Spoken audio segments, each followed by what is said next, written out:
So hello, and thank you for joining us today. My name is Letty Barrett, and I lead our marketing here at Verison. And prior to Verison, I spent some time in the sourcing and procurement group for Georgia Pacific. So I am particularly very excited to talk today about all things MRO. But before that, I've got some awesome panelists joining me today. I've got Danny. Danny is our Senior Product Manager of Customer Experience. Danny's got a variety of experience across his career, across the software industry, working with small to large Fortune 500 companies. And I've got Caitlin, who is our Manager of Customer Success, a very variety of background across the client relationship management, across SaaS and financial services. So welcome, y'all. Excited to have you here. Really excited to get into it. But first, a couple of logistics. So we are recording this webinar and we will send it as a follow-up in the next day. So keep an eye out on your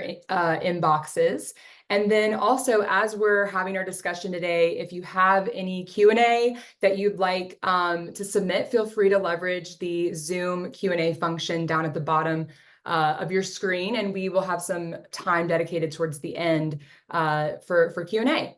So again, thank you for spending the next 30-40 minutes with us. We're excited to get started.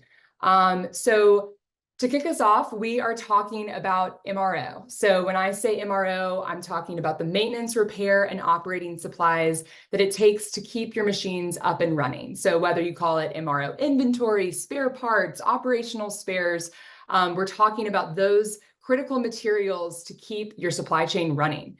And we actually recently conducted a survey across industries, roles, departments with individuals who were involved with MRO. And it was really interesting because we heard a lot of the same common challenges that existed regardless of industry, regardless of role, et cetera. And as you can guess, a lot of them were unplanned downtime, increased maintenance costs, increased carrying costs, supply chain inefficiencies. The list went on and on and on. But what we really found was that all of them were tied to three root causes, which were changing priorities, misaligned incentives, and heterogeneous data. So we are going to be talking about these three today, and specifically going to be sharing best practices that you can take back with you to overcome some of these challenges and achieve best-in-class MRO optimization. So let's go ahead and get started. First up, we're talking about changing priorities. So regardless of industry, role, or function, everybody's experienced some level of frustration due to shifting and changing priorities. So Danny, you were involved in a lot of these conversations. I'm going to kick it over to you to shed some light on why organizational priorities, why it's so easy for those to shift, and how it really impacts and affects MRO. Yeah, absolutely. So one of the things that came up, again and again, is that MRO is traditionally not really seen as a strategic part of the business, right? Instead, it's often viewed as a cost center. Found some research, kind of outside of our interviews, including a piece from PwC that really confirmed this, where these service and maintenance groups typically receive the least amount of company investment in new technologies. So focus really tends to be on the direct materials and the finished goods, leaving MRO neglected. One thing that really kind of causes that is the lack of commitment from leadership. So because of that focus on direct materials and finished goods, MRO is typically playing kind of second fiddle to these other processes within the organization.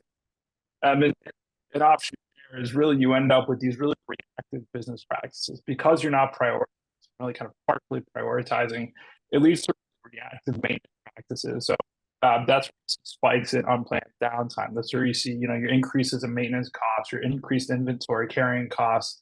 You end up with these, kind of data inefficiencies and supply chain inefficiencies that ultimately end up represented as, kind of operational inefficiencies, these costs. And, I think there was a quote that I heard from a senior site engineer at a Fortune 500 CPG throughout this process. I think resonated, and he said, you can know what world-class maintenance is, but without commitment to costs and staffing, it won't work. And I think that really kind of speaks to kind of the root of some of these challenges here.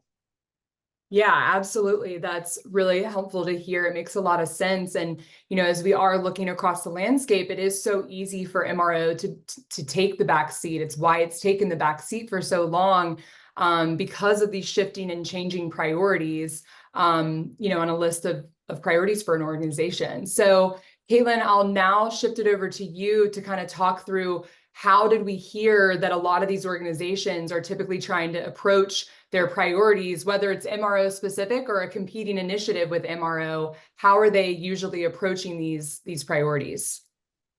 Yeah, most common thing I hear, whether they're solving challenges with direct materials or MRO, find that organizations often try to solve these issues with a project. Um, they develop lengthy ERP, or they just default to ERP upgrades, migrations, data cleanses, hoping to fix all their problems with a one-time project. Uh, Generally, though, these efforts are hampered by data and process inconsistencies and inefficiencies across the organization. So they end up using inadequate, generalized tools for very specific problems, which either don't solve the problem at all or only provide temporary relief. So it's a great example from a customer I worked with. At one point, they wrote off $30 million in excess or obsolete inventory that was sitting in their storerooms. This was their attempt at getting to a clean slate, a nice place to start with their data and inventory. But a couple years later, they had to do it all over again. They had not addressed what was actually causing their problems.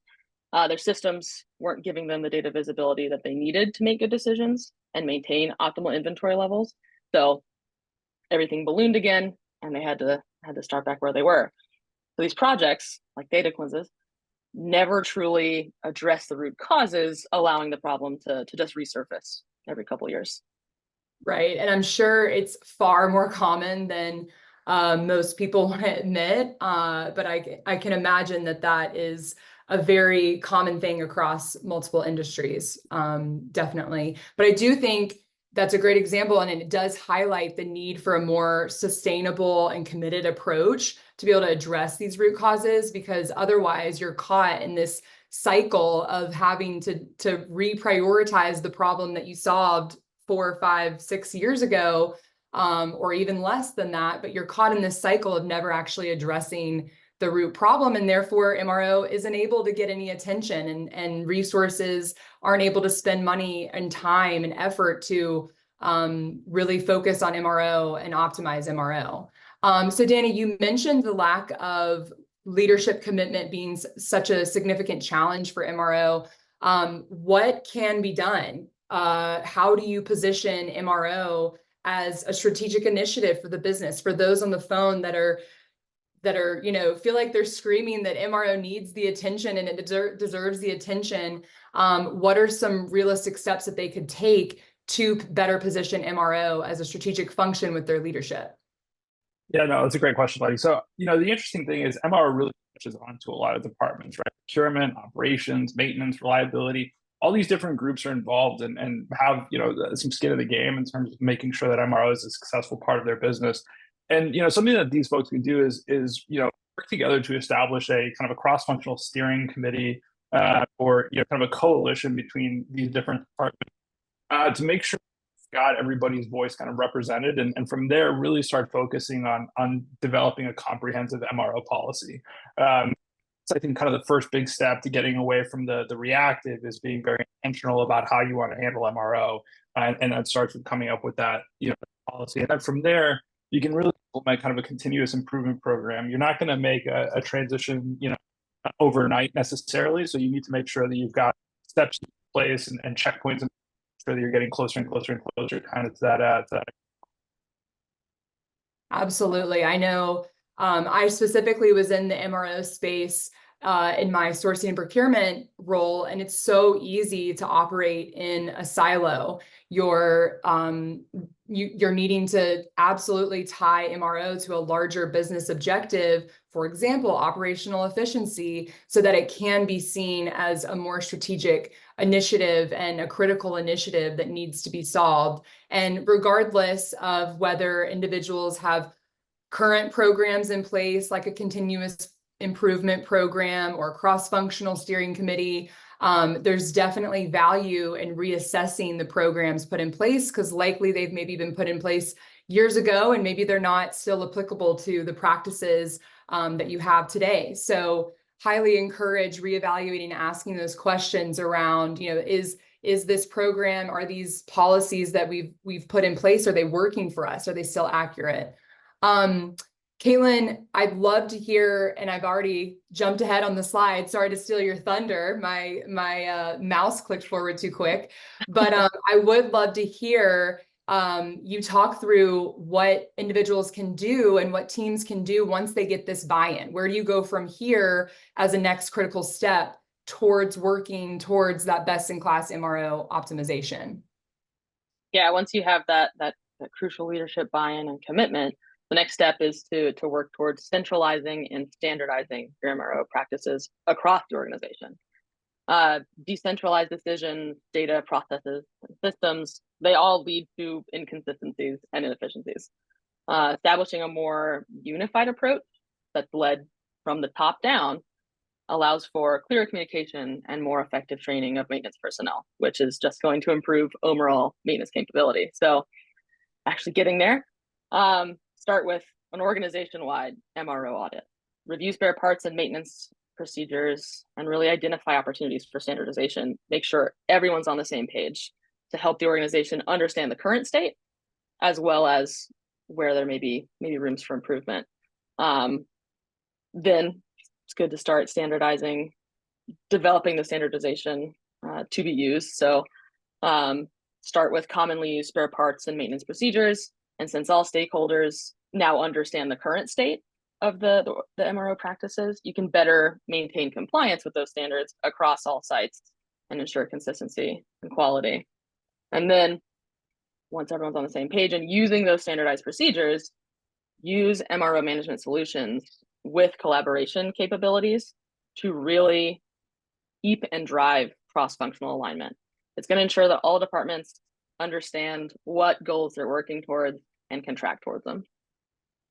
Yeah, that's great. Thank you for walking through that. I think, again, it's so easy to make your decisions in a silo. And so it's really important to get not only buy-in from leadership, but buy-in for the rest of the organization. So ensuring that you've got best practices in place and it's replicated across all business units internally, that absolutely benefits your organization and puts the right processes in place and works towards more of a centralized, standardized process here, which does bring us to our next root cause, because you really cannot standardize any processes well when you're dealing with, drum roll please, heterogeneous data. So this was a super hot topic of our interviews and our questions with participants. No matter the industry, no matter the role, everyone's dealing with messy data. It's still happening. It's 2024. Everybody's got this messy data. Not only is it messy, but it's incomplete as well because of different data practices, processes, etc., across one enterprise. So Caitlin, I'd love for you to kind of walk through some of the challenges that we heard, and even in your role today of what you hear as challenges for individuals and teams that are dealing with varying types and formats of data. Yeah, absolutely. So I just mentioned the importance of standardizing practices across your organization. With siloed or inconsistent data practices, you'll have data in completely different formats, or worse, just incomplete partial data. Mergers and acquisitions, differing methodologies and systems, a lack of governance, they're going to lead to scattered, incomplete, and inconsistent data. And that kind of data is going to have a huge impact on the MRO organization. You're going to find duplicate inventory, overstocks, increased carrying costs, holding of obsolete inventory. I mean, the list just goes on and on. Letty just put up a nice example for me. Just a nice simple example. This is the same material, but because there was no standardized data approach or naming conventions, two different plants, plant A and plant B, named and described this part differently. When this happens, the ability to understand the holistic usage and availability of this material across the organization is gone. If this material were to stock out at plant A, how would they know it was also available at plant B if it's not set up the same way? How can procurement teams understand organization-wide purchasing trends if they're set up as two discrete parts? With this level of standardization, aka little to none, they really can't. Yeah, that's a great example. And I've definitely seen this firsthand where you don't have confidence in your reporting because you can't trust your data.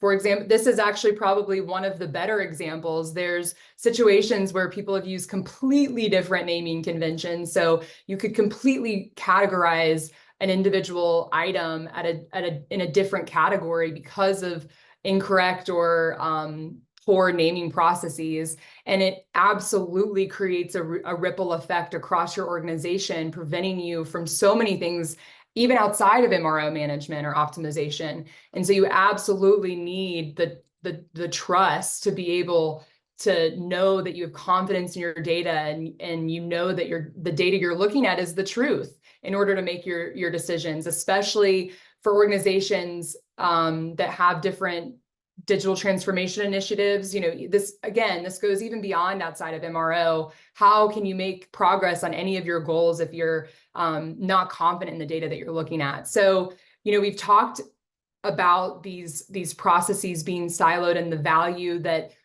needs to happen to standardize some of them. Another issue that I want to kind of take us through is related to the tools and systems that are used to manage this data. So we've talked about the processes. Let's talk about how data is being handled and in what system. So Danny, I will throw it to you to walk through that for us a bit here.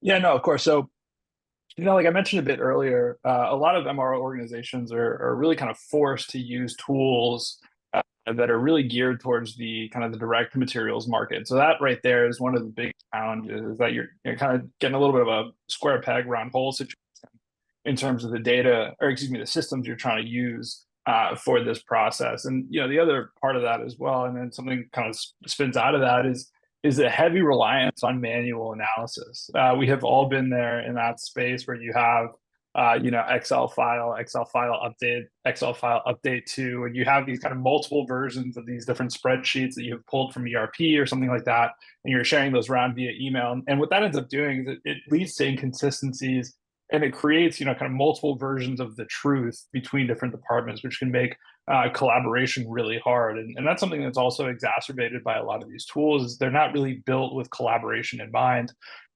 So that complicates decision making, because you have these different versions of data kind of out there, these different truth out there, and folks have a hard time agreeing on kind of what's what. One thing that I think is positive, though, is if we look towards some of the trends and some of the tools that are coming out into the market now. We had an example of a customer of ours who they had a machine that went down. They looked for the part in the storeroom, looking for the part in SAP. They ended up doing what I'm sure a lot of folks on this call have done in the past, where you're scrambling, you're picking up the phone, calling vendors, sending emails, hoping you can find a part. And they were able to find a part relatively quickly with the Verison solution and get that transferred over. So instead of having outage that would have taken weeks based on the vendor provided time, they were able to resolve that issue, in a couple of days. And that's just kind of one example of what you might do if you start using kind of the appropriate tools for the job. Right. I know everybody, thanks for sharing that example. I think that's a great story. I know everybody can get behind the move away from manual data analysis. I definitely resonate with the multiple final updated, all the different creative names that you've got going on. But again, without the right tools in place, the decisions that you're making are not based on the right data, not on an accurate depiction of the data. But thankfully, there is a paradigm shift happening. It's been happening, a move away from traditional data project approaches like Caitlin talked about earlier. But it's oftentimes easier said than done. But it is happening. And so I'm curious, Caitlin, for you to walk through some of the best practices that we have seen and are hearing people attempt and work through in order to address their varying types of data and just ways to make their lives easier when dealing with data in the day-to-day. Yeah, absolutely. I mean, number one, you have to be leveraging data to make decisions and inform practices in this day and age. When MRO management teams have access to rich contextual data like consumption history and life cycle information, organizations, they see higher levels of collaboration and alignment.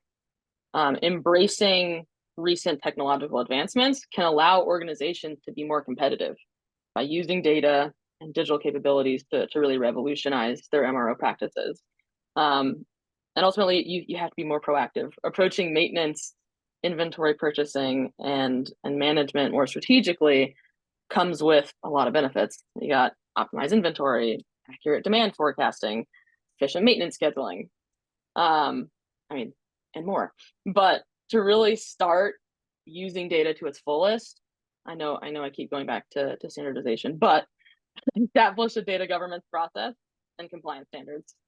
Defining clear standards and training MRO teams on data upkeep, and crucially, providing those teams with resources and the ability to efficiently keep everything up to date and to meet the standards is crucial. You then also have to hold those teams to those standards by conducting regular audits and identify and correct issues promptly. And finally, you have to provide your teams with tools that make their jobs easier or more efficient. So leveraging AI.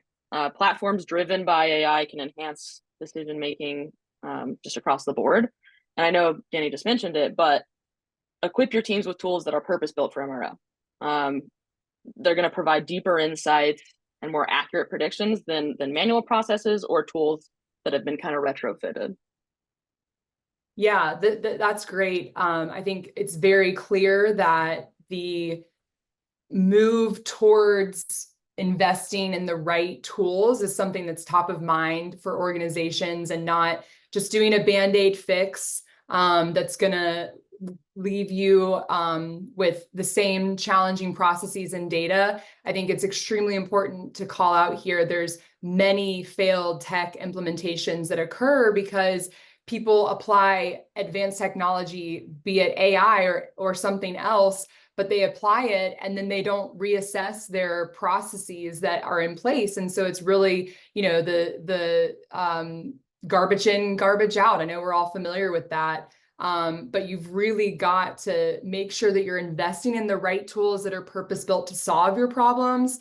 And you've also got to reassess the processes that surround that tool so that you can ensure success for that implementation, which does lead us really well to our next point, because up until now, we've talked about a lot of great optimization and improvements that we can make and best practices that we can make towards improving our processes and data, et cetera, internally. But let's talk about how it benefits externally as well. Danny, I'll kick it to you to kind of talk through the value of when you are optimizing your data internally, specifically your MRO data, how does that set you up for success externally as well? Yeah, no, absolutely. So, one of the benefits of making sure that your data is in a good spot and that you're optimizing your MRO inventory is it actually makes it easier to leverage your vendors more strategically.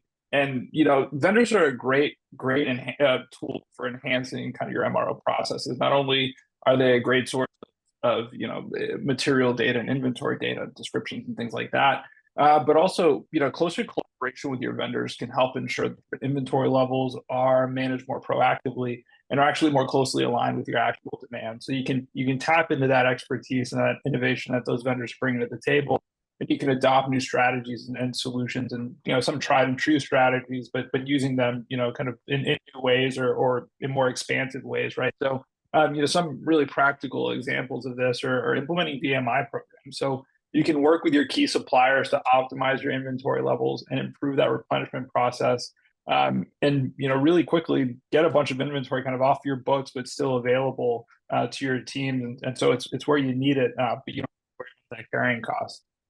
Also, making sure that you're developing strategic partnerships with those critical vendors that supply the most important parts to your operations. And as going through all of that, the other part of it as well is making sure that you're measuring that supplier performance. So, integrating supplier performance metrics early in the evaluation process, but also ongoing to make sure partnerships are truly as fruitful as they could be for both parties.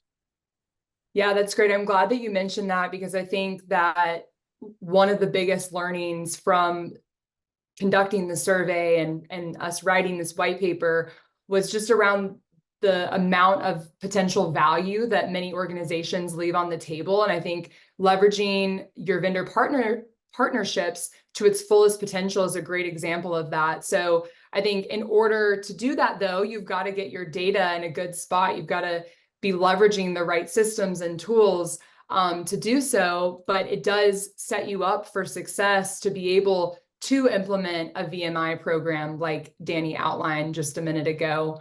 And so that is going to take us to our third and final root cause that we're going to outline today, and barrier for MRO optimization, which is misaligned incentives, which is a tough, complex topic in itself. So I'm going to turn it over to you, Caitlin, to kind of talk through this area and some of the learnings that we were able to get. And then also, Danny, feel free to jump in as well. Perfect. With the teams that I work with, and seems to be pretty common, the number one players in MRO are procurement teams and operations teams. Those two teams have very conflicting objectives. Procurement teams are focused on reducing costs, working to keep stocking levels low to minimize financial overhead. On the opposite end of the spectrum, with basically diametrically opposed objectives, operations teams are focused on minimizing equipment downtime. They're going to push for larger inventories to make sure they have immediate availability of necessary parts, leading to inflated inventories from rogue spend and avoidance of procedure protocols. This is going to result in unmanaged spend. The clash between these teams often leads to intense, emotionally charged disputes over management of their inventory. And MRO teams, I find themselves in the difficult position of needing to prevent downtime while also facing pressures to reduce inventory costs, generally resulting in emotional, gut-based decision-making. And that emotional response, it makes sense. If a line goes down, it can cost millions. Yeah, the interesting thing about that, though, is these misaligned incentives typically make it more difficult to recover from downtime, right? They lead to some of this fragment, some of this data disparity that we've been talking about. And, that's only something that's exacerbated when you think about some of the site-specific practices and the overarching corporate directives that don't always, kind of mesh well with each other. And it makes it challenging for some centrally led strategies to take root, right? So these, again, disparate data, these systems, these processes, really fragment the way in which folks are working. It makes that unified view tough to get, and it's made worse when you think about inadequate data capture. Some facilities do a great job making sure everything is on a bill of materials, and their EAMs are up to date. Others don't, and that leads to some challenges. And to Caitlin's point about some of those emotionally charged decisions, that's something that came up again and again, where folks are really resistant to change. People have been doing things the same way in MRO for a while. So if you start introducing new practices, start introducing new technologies, you're to ruffle some feathers, and that's something that definitely is kind of hard to paper over when you have these really conflicting incentives. Yeah, absolutely. It's such an interesting topic, because no one's necessarily in the wrong here, and both parties have got different objectives, different incentives. But for example, operations, they feel strongly about stocking a particular material because however many months, years ago, that material wasn't there when they needed it. And it makes complete sense. But I think, being able to have that conversation is the number one solution to start to work towards alignment here. And I think, again, this just goes to show that when there is misalignment, it can really ripple throughout the business, and especially related to MRO optimization and MRO management, it's really challenging to get anywhere when you are working against each other, essentially. So we had these great conversations. We heard firsthand experience. Caitlin, can you share what good can look like here? Of what are some steps to start to get teams working together? Yeah, absolutely. Time and time again, we heard this collaboration is key. Fostering a more collaborative environment, it'll just better harmonize inventory management and procurement needs with maintenance strategy. It's going to lead to a more balanced approach that satisfies both operational and financial goals when both teams are at the table communicating and collaborating. Alignment like this, it helps break down organizational silos, increase transparency, and build a unified commitment to optimization.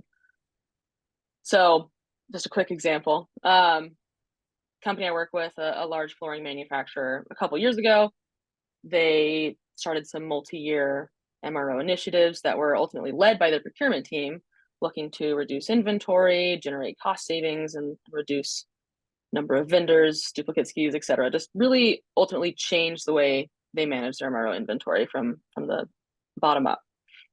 To support these initiatives, they began pulling manual reports out of SAP, exporting the data into Excel, and then presenting lists of materials to plant level operations teams that they believe could have lower inventory levels. However, once that data was out of SAP, operations team viewed it as stale. They didn't want to see stagnant Excel sheets coming from the procurement team specifically. They didn't want to work off old data, and they definitely didn't trust that the procurement team knew what was best at the plant level. So the project didn't really get off the ground. Operations team wasn't interested. Not to toot our own horn, but that's where we came in. They decided to implement Verison, find a tool that could provide unbiased collaboration opportunities and balance the two teams' very different incentives. This isn't one team telling the other what to do. The data-driven AI with up-to-date data, leveraging, importantly, the expertise of both teams to push towards their better practices rather. So using a tool like Verison to foster collaboration, got them out of spreadsheets, using data to weigh recommendations, really helped the team move past their emotional response and ultimately have a conversation where both sides are able to work together, save money, and prevent downtime. But beyond just implementing a collaborative platform, can and should organize standing cross-departmental meetings focused on MRO, discuss the management of MRO, share insights, align on objectives, and make sure those objectives are working towards joint metrics. These metrics should reflect the shared goals of maintenance, operations, procurements, all of the key players, and ultimately reinforce the collaborative effort towards operational efficiency. Yeah, I think that's a great story. Thanks for sharing that. I think it's a great example of how you can realistically start to get these teams on the same page and working towards the same goal. And like you said, kind of taking the emotion out of these decisions, to have the conversation is great. So, you know, we've talked about these teams getting on the same page. I know there's got to be some other ways and other enablement that can happen here. Danny, what else can organizations do to really bridge that gap between procurement and operations? Yeah, for sure. So, you know, one thing that's really great about MRO is it lends itself really well to kind of centrally led inventory management, right? You centralize that inventory management, organizations can start to leverage economies of scale. They're able to reduce costs through bulk purchasing and, you know, kind of better supplier collaboration. They can minimize redundancy across multiple facilities. And you really are able to do that when you have that inventory visibility, and it enhances your coordination across those different manufacturing locations. You know, so practically, when you start, so you know, I think kind of first and foremost, you want to make sure that you're encouraging inter-operation sharing. You know, the same asset or similar assets across multiple facilities, and if you're not sharing critical spare between those, that's a great place to start. Just kind of getting the wheels in motion for this, and you know, once you kind of get going, it becomes a little bit easier to start looking at things like virtual central storage, where you can minimize the need for physical space and you can enhance your flexibility in your inventory management and still a rapid response to changes across location or, you know, changes due to unplanned downtime. then you have the opportunity to move kind of from the virtual to the physical by establishing centralized MRO warehouses, for those strategically located warehouses that can serve multiple sites, and optimize inventory while reducing some of that. And if you're not quite ready for all of that, another certainly to explore virtual work. So, simulating kind of the hub and spoke scenario, and modeling the part sharing opportunities to procurement, practitioners to see what the effort would take to centralize some of these things, to optimize some of these strategies, and then go ahead and actually physically implement those once you've modeled them out virtually. That's great. I'm sure that sounds really nice for some that are on the phone and maybe don't have that put in place. What a great vision of a better state, and just all the possibilities that can be unlocked when you are addressing some of the challenges that we've already talked about today. It'd be a huge win for your organization to be able to accomplish, these virtual storerooms and shared networks. And so, I think we are getting towards the end of our webinar, but one last piece that we want to be able to talk about is this. Let's shift our focus towards how this enables more preventative maintenance strategies. We've talked about the centralization of inventory strategies, which is very beneficial for sourcing and procurement teams. Absolutely. Let's talk about preventative maintenance strategies. How can this benefit ops teams in their day-to-day? Caitlin, I'll throw it to you, and Danny, again, feel free to jump in here. Yeah, absolutely. So implementing preventative maintenance strategies can significantly reduce the risk of unplanned downtime.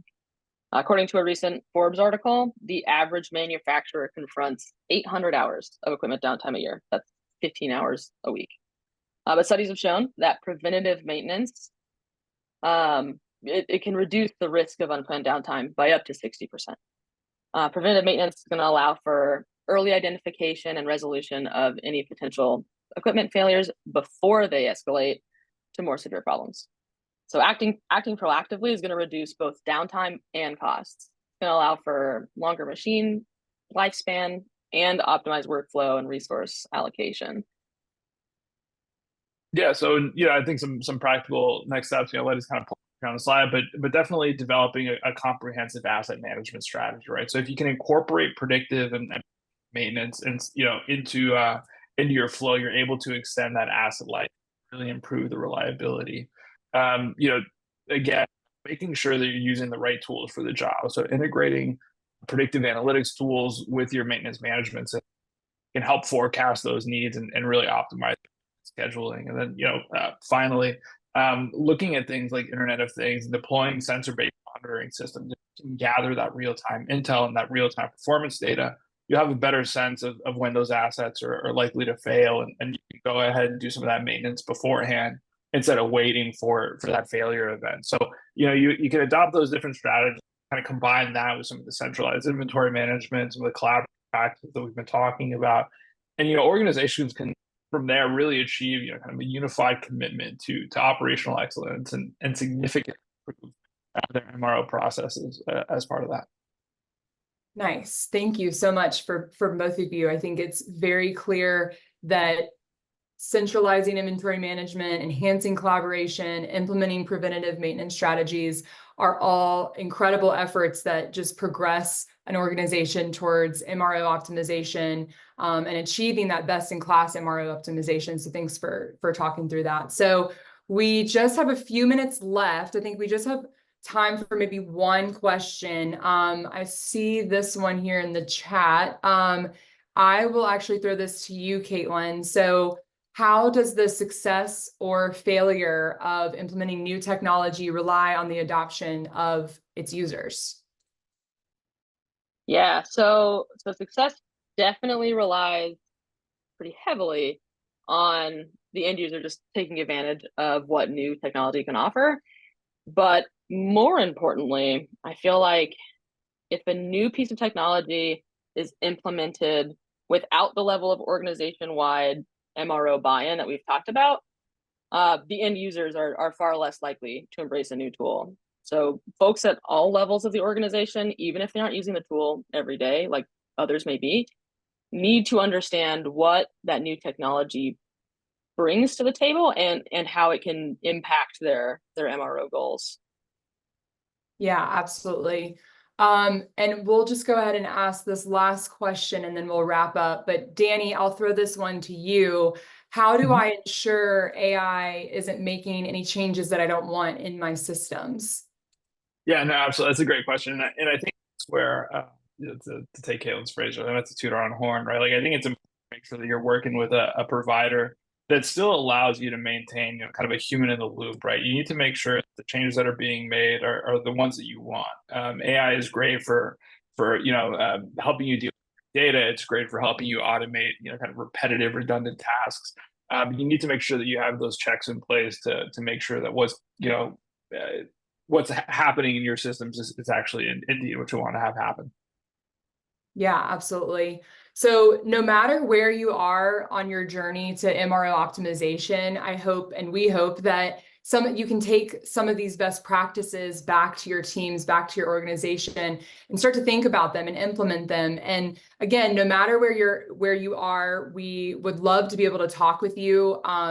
Just as a quick overview, these are some of the average results that we see across our customer base. There's tons of opportunity to go after related to your MRO, and we'd love to talk more about it with you. But if you have not already downloaded the white paper that was really what this webinar was revolved around, we encourage you to do so. We'll include it in our follow-up email as well. And then if you are interested, just to kind of get a rough estimate, a self-assessment of, hey, what is the amount of value that is sitting in my MRO and what might I be leaving on the table? We also have a cost savings calculator online that we highly encourage you to go check out and kind of get an idea of that.